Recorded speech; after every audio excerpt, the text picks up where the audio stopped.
Hello दोस्तों, आज की इस वीडियो में हम बात करेंगे सेल्फ डिसिप्लिन के बारे में। लेकिन सेल्फ डिसिप्लिन ही क्यों? क्योंकि दोस्तों कुछ महीने पहले मुझे मेरे एक कज़न का फ़ोन आया था और उसका कहना था कि वो एक एग्ज़ाम के लिए प्रिपेयर कर रही है, लेकिन वो सेल्फ डिसिप्लिन के अप्रोच को अपने लाइफ में मेंटेन नहीं कर पा रही, जिसके चलते वो बहुत ही डिस्ट्रैक्टेड फील कर रही है और फिर उसे इस बात का गिल्ट हो रहा है और फिर यही सब चीज़ें उसे स्ट्रेस दे रही हैं उसके फ्यूचर को लेकर कि क्या होगा उसके एग्ज़ाम का रिज़ल्ट अगर उसका प्रिपरेशन ही सही नहीं है। और सोचा जाए तो ये हमारे साथ भी होता है, क्योंकि ये एक विशियस लूप है। अगर हम सेल्फ डिसिप्लिन के अप्रोच को अपने लाइफ में मेंटेन नहीं कर पाते तो हम डिस्ट्रैक्टेड फील करते हैं एंड आफ्टर दोज डिस्ट्रैक्शंस हमें गिल्ट फील होता है कि हम डिस्ट्रैक्टेड क्यों फील किए एंड आफ्टर दैट हमें अपने फ्यूचर को लेकर स्ट्रेस होता है, हम टेंस्ड फील करते हैं कि हमारा फ्यूचर क्या होगा। इसीलिए सेल्फ डिसिप्लिन बहुत ही इम्पॉर्टेंट रोल प्ले करता है एक इंसान को सक्सेसफुल या अनसक्सेसफुल बनाने में, क्योंकि सक्सेसफुल लोग सेल्फ डिसिप्लिन के अप्रोच को लाइफ लॉन्ग मेंटेन करते हैं और वहीं पे अनसक्सेसफुल इंसान सेल्फ डिसिप्लिन के अप्रोच को लाइफ लॉन्ग मेंटेन नहीं कर पाता। वो आइदर कभी नहीं करते अच्छी आदतों को, कभी नहीं मेंटेन करते या फिर ओकेजनली करते हैं जिसका कोई मतलब नहीं होता। इसीलिए मैं हमेशा फोकस करती हूँ, अगर कोई भी आप अच्छी आदत डालो, आप उसे परमानेंट बेसिस पे डालो, टेम्परेरी बेसिस पे नहीं। मैंने लास्ट वीडियो में हैप्पीनेस के बारे में बात की थी और मैंने वो सारे तरीके डिस्कस किए थे जिसको अपना के आप लाइफ में परमानेंट हैप्पीनेस अट्रैक्ट कर सकते हो, क्योंकि टेम्परेरी हैप्पीनेस का कोई मतलब नहीं है। अगर आप लोगों ने मेरा पिछला वीडियो नहीं देखा है हैप्पीनेस के बारे में तो प्लीज़ जाके देखिए। तो इस वीडियो में भी मैं बात करूँगी आप ऐसे क्या कर सकते हो जिससे आप सेल्फ डिसिप्लिन को अपने लाइफ में परमानेंटली मेंटेन कर पाओ। तो चलिए जानते हैं वो सारे स्टेप्स और तरीके जो हमें हेल्प करेगा सेल्फ डिसिप्लिन के अप्रोच को लाइफ लॉन्ग मेंटेन करने के लिए। Step number 1, start thinking self discipline as a part of self love. Self discipline को सेल्फ लव का पार्ट समझें। Now the question is what is self love? Self love is giving priority to yourself. Make yourself your top most priority. खुद को अपना top most priority बनाओ, खुद को प्यार करो। और खुद को प्यार करना होता क्या है? खुद को प्यार करना होता है अपने बॉडी का और अपने माइंड का सुनना। आपका बॉडी और आपका माइंड क्या चाहता है वो आपसे बेहतर कोई नहीं जानता। तो अगर आप वो हर एक चीज़ करोगे जो आपके बॉडी और आपके माइंड के फेवर में होगा तो उसे कहते हैं सेल्फ लव। और एक बार आप सेल्फ लव प्रैक्टिस करने लग जाओगे तो अपने आप ही सेल्फ डिसिप्लिन आपके लाइफ में इनकॉर्पोरेट हो जाएगा, वो अपना रोल अपने आप ही प्ले करने लगेगा। जैसे मैं आपको एक एग्ज़ाम्पल देती हूँ। से फॉर एग्ज़ाम्पल मेरे सामने एक चॉकलेट आइसक्रीम है और मुझे उसे खाने का मन कर रहा है। It's a kind of distraction for me, that chocolate ice cream. लेकिन अगर मैं खुद को प्यार करती हूँ, अगर मैं सेल्फ लव पे बिलीव करती हूँ तो मैं पहले अपने आप को पूछूँगी क्या वो आइसक्रीम मेरी बॉडी के लिए सही है? क्या वो मेरे बॉडी के अंदर जाकर मेरे बॉडी को किसी भी तरह से हेल्प करेगा? Answer is no. शुगर के अलावा वो आइसक्रीम मुझे कुछ नहीं देने वाला।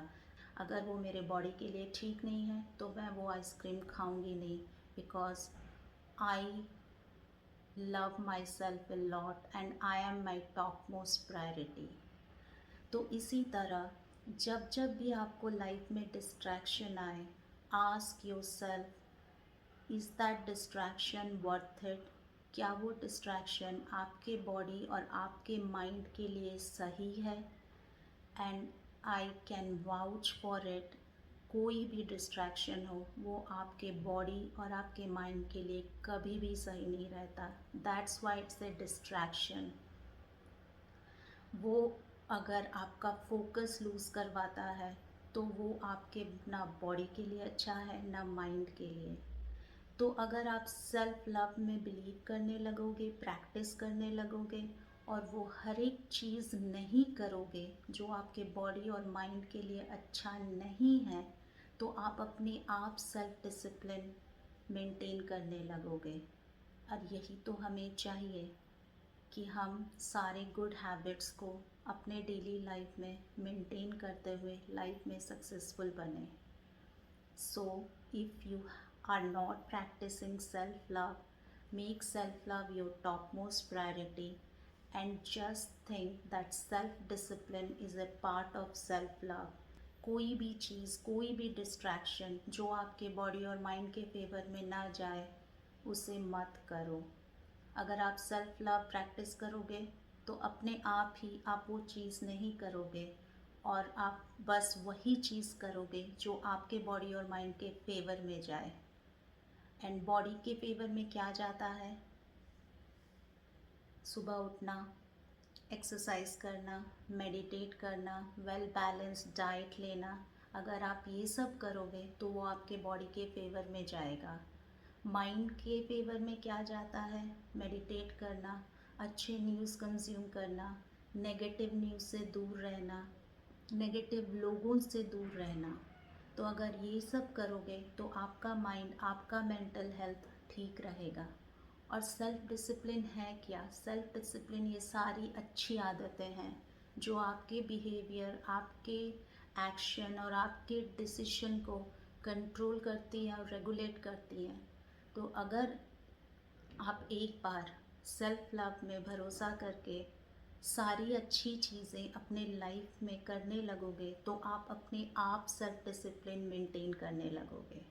सो make sure you are practising self love so that you can maintain self discipline as a part of your life. Step number 2, start sending all those threat signals to your brain regarding what you have to lose if you will not maintain self discipline approach. अपने brain को, अपने mind को हर एक वो threat signal भेजो कि अगर मैं सेल्फ डिसिप्लिन का अप्रोच लाइफ में नहीं मेंटेन करता हूँ तो मैं क्या क्या खो सकता हूँ, मैं क्या क्या लूज़ कर सकता हूँ। तो वो खोने का डर आपको मोटिवेट करेगा and that will keep you going to maintain self discipline approach. भगवान ने आपको इस दुनिया में एक बहुत अच्छे बॉडी और एक बहुत अच्छे माइंड के साथ भेजा है, लेकिन अगर आप सेल्फ डिसिप्लिन के अप्रोच को लाइफ में मेंटेन नहीं करते हो और लाइफ में डिस्ट्रैक्टेड फील करते हो तो हमेशा अपने ब्रेन को ये याद दिलाना कि आपके पास खोने के लिए बहुत कुछ है। जो चीज़ भगवान ने आपको गिफ्ट में दी है, जो चीज़ देकर आपको भगवान ने इस दुनिया में भेजा है, हमेशा मेक श्योर करना कि मैं ऐसी आदतें डालूं जिससे मैं अपने बॉडी और अपने माइंड को एक अच्छे स्टेट में मेंटेन कर सकूं, ना कि मैं कोई भी ऐसी आदत डालूं जिससे मेरा फिज़िकल हेल्थ ख़राब हो, जिससे मेरा मेंटल हेल्थ ख़राब हो, जिससे मुझे हॉस्पिटल जाना पड़े, जिससे मुझे हॉस्पिटल का बिल पे करना हो। एंड अल्टीमेटली इन सब से होगा क्या? आपके पैसे खर्च होंगे हॉस्पिटल बिल पे करने में, हॉस्पिटल के चक्कर लगाने में। तो इसीलिए हमेशा अपने ब्रेन को ये याद दिलाएं कि आपके पास खोने को है क्या। वो खोने का जो डर है वो आपको मोटिवेटेड रखेगा and that will keep you going. Trust me, it works. वो हमेशा मेरे लिए काम करता है। जो खोने का डर होता है वो इंसान का सबसे बड़ा डर होता है और वही डर आपको लाइफ लॉन्ग मोटिवेट करेगा कि मैं सेल्फ डिसिप्लिन के अप्रोच को लाइफ में मेंटेन करूं, मैं वो सारे गुड हैबिट्स को मेंटेन करूं अपने लाइफ में जो मेरे बॉडी और मेरे माइंड को लाइफ लॉन्ग सही रखेगा। क्योंकि किसी को पसंद नहीं है बीमार पड़ना, किसी को पसंद नहीं है पागल होना, किसी को पसंद नहीं है हॉस्पिटल के चक्कर लगा के अपने सारे पैसे वहीं गंवाना।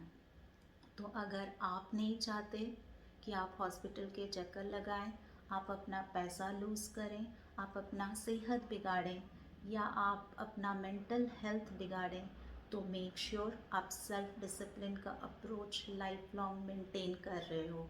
Start doing it and you will see the magic in the result. Step number 3, learn to say no. जी हाँ दोस्तों, मना करना सीखिए, ना करने की आदत डालिए। अगर आपको कभी फील हो कि कोई चीज़ करने से वो आपके फेवर में नहीं जाएगी, चाहे आपके सामने वाला कोई भी हो, आप उसे मना करें। क्योंकि जैसा कि मैंने पहले कहा था, आप खुद को बेहतर समझते हैं और जानते हैं। आपको पता होता है कि आपके बॉडी और माइंड के लिए क्या सही है और क्या गलत। और अगर आप दूसरे को प्लीज़ करने के लिए कोई भी ऐसी चीज़ करते हैं जो आपके बॉडी और माइंड के अगेंस्ट में हो, तो आगे चल के वो नेगेटिव रिज़ल्ट आपको ही भुगतना पड़ता है। तो इसीलिए अगर आपको कोई भी पॉइंट ऑफ टाइम में लगे कि सामने वाला जो बोल रहा है वो मेरे फेवर में नहीं जाएगा, देन से नो टू हिम और हर। से फॉर एग्ज़ाम्पल, आपके फ्रेंड्स ने लेट नाइट पार्टी या लेट नाइट मूवी का प्लान बनाया और उन्होंने आके आपसे पूछा कि क्या आप उनको ज्वाइन करोगे। और आप एक ऐसे इंसान हो जो सेल्फ डिसिप्लिन में बिलीव करता है। वो रात को जल्दी सोता है, सुबह जल्दी उठता है, अपना फिज़िकल एक्सरसाइज करता है, मेडिटेट करता है, फिर ब्रश शावर करके प्रे करके अपना ब्रेकफास्ट लेता है। तो आपको मन नहीं है लेट नाइट पार्टीज़ का या लेट नाइट मूवीज़ का, लेकिन सामने वाला जो पूछ रहा है वो आपका फ्रेंड है, आप उसे प्लीज़ करने के लिए हाँ कर देते हो, भले ही वो आपके बॉडी या माइंड के फेवर में ना हो। तो एक बार आपने हाँ कर दी, फिर आप जाते हो वहाँ पे लेट नाइट पार्टी या लेट नाइट मूवी देख के आते हो, और फिर नेक्स्ट दिन आपका बॉडी ठीक से रेस्ट नहीं ले पाता, रात को अच्छे से सो नहीं पाता क्योंकि आप तब पार्टी में होते हो, और फिर आपको ही डिस्टर्बेंस होता है आपके मॉर्निंग रूटीन को फॉलो करने में। तो मेरा यही कहना है कि कोई भी ऐसी चीज़ ना करें जो आप चाहते ना हो और जो आपके डेली रूटीन या गुड हैबिट्स को डिसरप्ट करें या डिस्टर्ब करें। सो इसलिए लर्न टू से नो। अगर आपको पता है ये आपके फेवर में नहीं जाएगा, बॉडी के फेवर में नहीं जाएगा, माइंड के फेवर में नहीं जाएगा, तो आप ना बोलना सीखो। I hope you will start practising it, and जहाँ आपको लगे कि आपको ना बोलना है, आप ना बोल सको। Now coming to step number 4, start doing self assessment. It's very very important. आप जब सेल्फ डिसिप्लिन का अप्रोच मेंटेन करते हो लाइफ में, और आप पूरे जर्नी में देखते हो आपने इस सेल्फ डिसिप्लिन के अप्रोच को मेंटेन करते हुए आपके 10 गोल में से आपने कितने गोल अचीव कर लिए हैं, उसे सेल्फ असेसमेंट कहते हैं। तो मेक श्योर करो कि आप बीच बीच में अपना सेल्फ असेसमेंट खुद ही कर रहे हो। और अगर आपने 10 गोल में से 2 गोल भी अचीव कर लिए हैं, तो reward your self, give a PAT on your back saying I am proud of you. मैं ऐसा करती हूँ। मेरे छोटे छोटे गोल्स भी हैं, बड़े बड़े गोल्स भी हैं। तो से फॉर एग्ज़ाम्पल मैंने 20 गोल्स बनाए हैं, उसमें से अगर मैंने 2 गोल भी अचीव कर लिए अपने सेल्फ डिसिप्लिन के जर्नी में, तो मैं खुद को बोलती हूँ I am proud of you Deepti. इससे क्या होता है, इससे आप खुद को मोटिवेटेड रख सकते हो। इससे आपकी सेल्फ डिसिप्लिन की जर्नी एग्जॉस्टेड नहीं फील होती, you don't get exhausted, because of which you can sustain your self discipline journey for life long। तो ये बहुत ज़रूरी है, आप बीच बीच में सेल्फ असेसमेंट करो। अगर आपने 2 गोल भी अचीव किए हैं, 3 गोल भी अचीव किए हैं अपने लाइफ में, खुद को मोटिवेट करो कुछ रिवॉर्ड करके, ताकि आप लाइफ लॉन्ग इस सेल्फ डिसिप्लिन के जर्नी को मेंटेन कर पाओ, ताकि आप एग्जॉस्टेड ना फील करो और ये सेल्फ डिसिप्लिन की जर्नी सस्टेनेबल रहे life long permanently. Now coming to step number 5, guys, never keep your eyes away from your goal. हमेशा अपनी नज़रें अपने गोल पे टिकाए रखो और अपने प्रायोरिटीज़ को सही रखो, क्योंकि एक बार आपने अपने गोल से नज़र हटाई तो आपको पता ही होगा, नज़र हटी तो दुर्घटना घटी। तो मेक श्योर हमेशा आपकी नज़रें फोकस्ड हैं कि आपका गोल है क्या। वो चाहे छोटे गोल हों बड़े गोल हों, डजेंट मैटर, गोल गोल होता है। आप छोटे छोटे गोल के साथ ही बड़े गोल को अचीव करते हो।